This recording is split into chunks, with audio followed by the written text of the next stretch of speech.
I love you. একটা চড় মেরে তোমার দাঁত ফালাই দিব। কি পাইছো তুমি? তোমার যন্ত্রণায় আমি ঠিকমতো ক্যাম্পাসে ক্লাস করতে পারি না, আমার ক্লাসের সামনে দাঁড়ায় থাকো। কেন তোমার ক্লাস নাই? এইরকম তুমি যদি করতে থাকো তাহলে আমি তোমার আপকে কমপ্লেন করবো এবং আমি ক্যাম্পাসে আসা বন্ধ করে দেব। ক্লাসে যাও। তোমার বিয়ে ঠিক হয়েছে? হ্যাঁ ঠিক হয়েছে। তুমি আমার কথা একবারও চিন্তা করলে না? বিয়েটা আমার ফ্যামিলি থেকে ঠিক করা হয়েছে and I'm happy with it.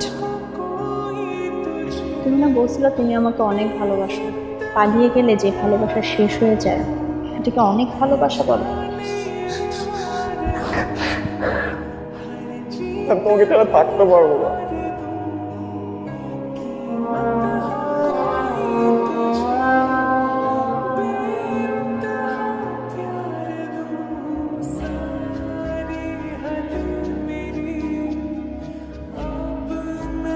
আপনাদের সন্তান আসছে।